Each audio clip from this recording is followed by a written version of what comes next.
Qu'est-ce qui s'est passé avec Papillusion? Si vous avez cliqué sur cette vidéo, je dirais que comme moi, on sait déjà pourquoi. C'est arrivé il y a 24 ans. L'épisode 21 de Pokémon a été diffusé pour la première fois en 97 au Japon et en 98 en Europe. Un épisode qui est souvent discuté comme un des tout meilleurs de la première partie, même si d'extérieur j'ai quand même beaucoup de mal à savoir pourquoi. Il a été storyboardé et réalisé par Yuji Asada, comme à peu près des dizaines et des dizaines et des dizaines d'autres épisodes de Pokémon. C'est sans commune mesure avec ce qu'a pu se faire plus tard, mais pourtant, après l'avoir vu, je concède. C'est bien un des meilleurs épisodes de la Ligue Indigo. Ce que les gens retiennent essentiellement, c'est pas vraiment ce qui se passe dedans non plus. L'histoire de l'épisode, c'est une bagarre contre la Team Rocket comme des dizaines d'autres. Y a vraiment que la fin qui compte. Personne ne s'y attendait, y a rien qui le présageait. Papillusion est parti pour ne jamais revenir. C'était pas évident à avaler. 24 ans plus tard, je pense qu'il y a beaucoup plus à faire que simplement baisser la tête et serrer les dents. Pourquoi est-ce qu'il a fait ça ? On peut reprendre l'analyse exactement là où on l'a déjà laissé il y a presque un an avec Madoka. Il y a énormément de rapprochements possibles entre la série Pokémon et le cinéma, qu'il soit japonais ou hollywoodien. Tous les arts sont connectés entre eux. Dès qu'on parle de Pokémon, il y a toujours un film en particulier qui revient en boucle. Stand By Me de Rob Reiner, un film américain de 86. Je le trouve vraiment beau et je saurais que trop vous le conseiller. C'est un long métrage qui raconte le voyage d'un groupe d'enfants de manière très touchante. Il y a une vraie esthétique du plan large, voire très large, qui est bien là pour mettre en valeur la beauté de l'Oregon qui les dépasse complètement. Déjà parce que quand t'as la chance d'avoir des paysages magnifiques, faut s'en servir. Et ensuite parce que confronter les personnages à l'environnement, c'est autrement plus parlant que de faire des scènes d'embrouille à rallonge entre des ados pénibles et des adultes chiants. C'est pas exclusif à Stand By Me, mais c'est à ce film-là que la télé fait référence dans les premières générations de Pokémon. Je pense vraiment pas que ce soit un hasard, du tout. La nature magnifique et le voyage des enfants, c'est déjà un résumé de Pokémon, qui explique même un petit peu que le personnage soit toujours vu de dessus dans des grands paysages. Le truc le plus subtil avec Stand By Me, c'est que c'est un film qui a plusieurs classements possibles. Si demain, quelqu'un vous dit que Stand By Me, c'est l'histoire d'une bande de gamins qui taillent la route le long d'une voie ferrée dans les États-Unis de la fin des années 50, dont un qui se fait mordre le zizi par une sangsue à un moment, bah il aura pas tout à fait tort. Mais pas complètement raison non plus. Quand on le résume comme ça, on loupe une bonne partie du film. Pour commencer, Stand By Me est une des très nombreuses adaptations de bouquins de Stephen King. Et ensuite, Stand By Me, c'est l'histoire d'un adulte devenu auteur, comme c'est tout le temps le cas chez Stephen King, qui raconte une histoire qui lui est arrivée quand il était petit. On pourrait penser que c'est qu'un point de détail, mais c'est absolument pas le cas. C'est beaucoup plus important que ce que la plupart des gens pensent. J'aime beaucoup ce que Leslie Speed a écrit dans un article de Journal of Popular Film and Television à propos du film. Il y a deux types de films d'ado qui varient selon le point de vue que prend le film. Le premier, c'est le film d'ado qu'on connaît tous, du point de vue d'un ado, et le second, c'est plutôt le film nostalgique d'ado,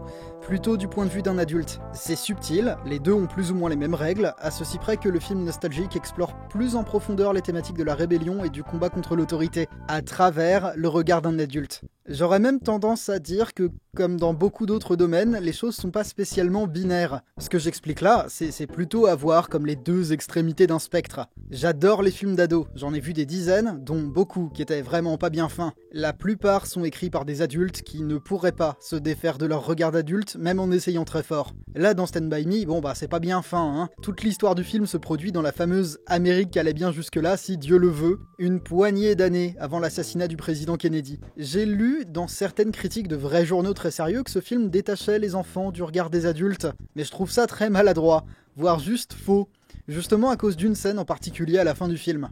Oui, ça va spoiler. Enfin, on parle pas vraiment des événements du film en eux-mêmes, c'est très déconnecté. Vous allez comprendre très vite, mais attention parce que je spoil les films, sans pitié. À la toute fin du film, on a ce plan sur le personnage de Chris.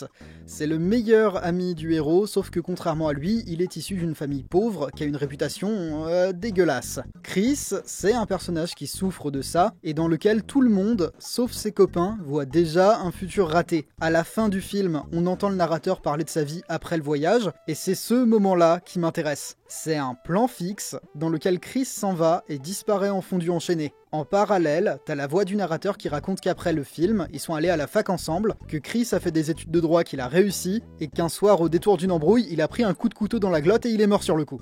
Il y a un truc très commun entre ce plan et le plan d'au revoir final de Papillusion, qui ont le même sens. Dans les deux cas, c'est un plan fixe, et dans les deux cas, c'est le personnage qui s'éloigne, et qui devient un peu un point de la vie du protagoniste.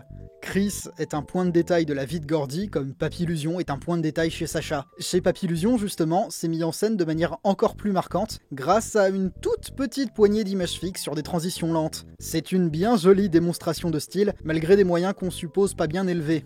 On est à la limite de l'harmonicelle, c'est très contemplatif dans une série qui cultive absolument pas ça. Papillusion s'en va parce que le voyage d'un dresseur c'est très court à l'échelle d'une vie, c'est comme ça, mais rien nous y avait vraiment préparé. Comment est-ce qu'il a fait ça ? C'est peut-être une meilleure question. Il y a beaucoup de films qui parlent de copains qui se séparent pour n'importe quelle raison. Est-ce que vous connaissez George Lucas ? Bon, je me doute bien que vous avez déjà vu Star Wars, parce que j'ai les stats de la vidéo sous les yeux et que je sais que vous correspondez au panel. Mais est-ce que vous avez déjà vu American Graffiti ? C'est sorti 4 ans avant Star Wars, et ça raconte la dernière nuit d'une bande de copains qui viennent de finir le lycée avant leur départ pour la fac. C'est un film d'ado très différent de Stand By Me, forcément, et c'est sympa parce que ça permet de comparer quelques trucs. En fait, ça raconte un petit peu des récits inverses. Stand By Me, c'est une bande de jeunes ados qui sortent de la ville, alors que American Graffiti, c'est des vieux ados qui se promènent une dernière fois dans la ville. Même au niveau juste filmique, le groupe de American Graffiti se divise en montage alterné pendant tout le film, alors que celui de Stand By Me est inséparable. Le point que je trouve le plus intéressant, c'est que les gamins de Stand By Me sont à pied et ceux d'American Graffiti sont en voiture. On peut s'arrêter là-dessus pour en parler. American Graffiti est un film qui parle beaucoup, mais alors beaucoup de voitures. C'est un symbole du passage à l'âge adulte. La Chevrolet d'un des personnages sert un petit peu de fil rouge et permet de passer dans le film d'un groupe à l'autre. Même le choix du modèle n'est pas anodin. C'est encore l'Amérique de la fin des années 50, exactement pour les mêmes raisons que Stand By Me. Le film sort en 73, soit une quinzaine d'années plus tard que ce qu'il raconte, et c'est encore une fois un regard vachement nostalgique qui est porté sur la jeunesse américaine, dont le passe-temps principal c'est de se balader en voiture. J'adore l'esthétique de ce film. On cultive une image qui est forcément pas réaliste du tout, dans laquelle je me noie à chaque fois. American Graffiti me laisse toujours une impression bizarre. À chaque fois que je le regarde, j'ai l'impression d'être nostalgique d'une époque que même mes parents n'ont pas connue. Il y a un article du magazine Positif qui a été écrit au moment de sa sortie et que j'aime énormément pour 3 raisons. Premièrement, il y a plusieurs choses qui composent American Graffiti qui sont carrément là au départ de Papillusion et qui ont un petit peu tendance à passer sous le radar des gens. La musique, déjà. Dans American Graffiti, c'est le rock qui donne le ton, qui accompagne et qui raconte un petit peu tout ce qui se passe. Je trouve très rigolo que chez Papillusion, ce soit le générique de la série qui passe en fond, parce que il y a plusieurs génériques de Pokémon. On peut ne pas comprendre le rôle de la musique dans American Graffiti pour peu qu'on ne parle pas anglais, et c'est pas bien grave. Mais il y a un changement de sens de la version japonaise à la version occidentale de l'épisode de Papillusion, parce que simplement, le générique est pas le même. C'est un problème d'adaptation que je trouve bien plus terrible que n'importe quel souci de doublage. Ensuite, la deuxième chose que j'aime beaucoup dans l'article, c'est quand ça parle des lieux parcourus dans American Graffiti. De mémoire, il y a un drive-in, une station de radio, une route commerçante et beaucoup de lieux de vie. Des choses qu'on peut reconnaître. Pour être tout à fait honnête avec vous, j'ai toujours eu du mal avec la série Pokémon. Justement parce que j'y reconnais absolument pas les lieux de vie du jeu vidéo Pokémon.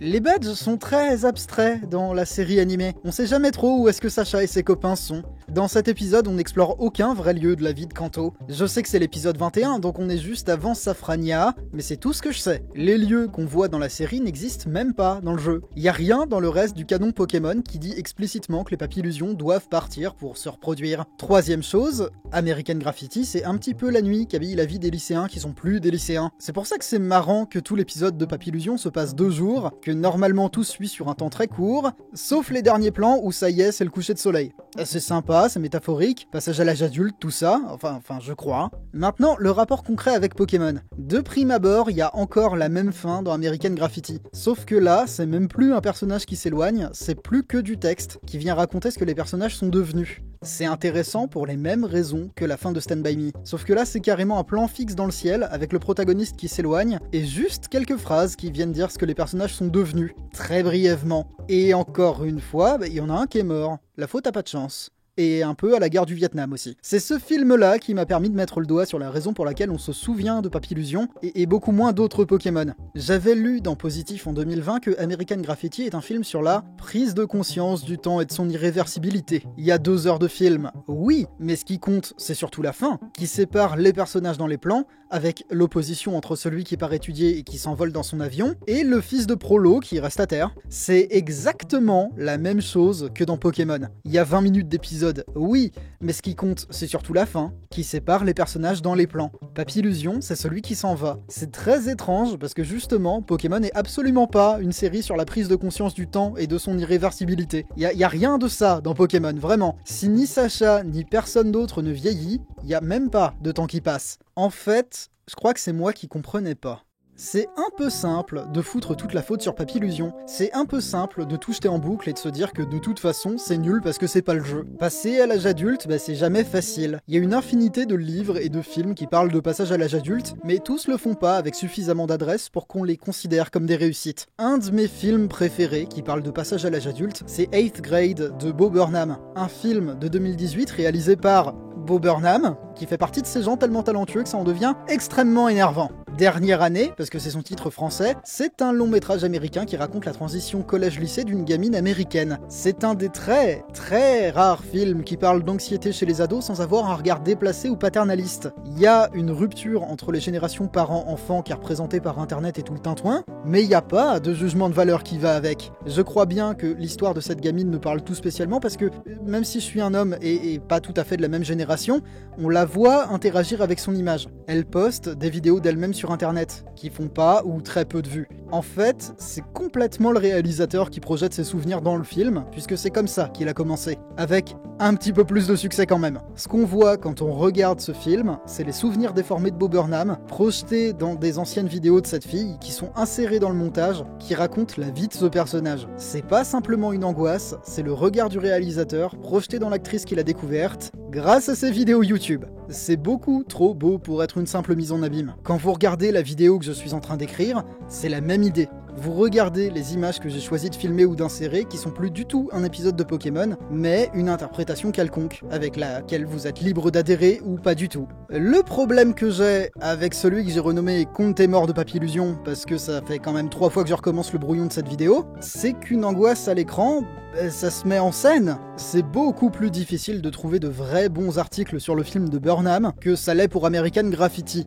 Mais j'étais bien content de pouvoir lire une critique du film publiée dans le Queen's Quarterly. Il y a plusieurs choses qui sont relevées, que j'apprécie énormément. Dernière année ne diabolise rien. Il n'y a pas de grands camps qui s'opposent les uns aux autres. La protagoniste, c'est ni un paria, ni une victime de harcèlement. Elle me fait beaucoup penser à Papillusion parce que justement c'est quelqu'un de très anonyme. Elle vit très normalement et c'est beaucoup moins biaisé que ce qui pourrait être montré à travers les yeux d'un adulte nostalgique. Que ce soit montré dans le film, comme dans Stand By Me, ou implicitement décrit par le réalisateur, comme ce que fait Lucas dans American Graffiti. Kayla, de dernière année, est une fille qui vit des choses qui sont très normales, et elle découvre des choses comme l'illisibilité du monde, l'omniprésence de l'échec, la mélancolie et le mal intérieur. D'un point de vue beaucoup plus technique, ça passe à l'écran par tout un tas de signes. Burnham place volontiers sa caméra de manière frontale, comme Mike Lee ou Ozu le faisaient avant lui. Il y a en permanence l'idée de ne montrer aucune condescendance pour les personnages, mais de ne rien adoucir non plus. Dans le dictionnaire théorique et critique du cinéma, il est dit du réalisme qu'il cherche à récupérer une certaine capacité d'idéalité pour dire quelque chose sur le réel et pas seulement une réalité momentanée. C'est pas une idée compliquée. Et je crois bien que ça, c'est la plus grande différence entre Pokémon et Dernière Année.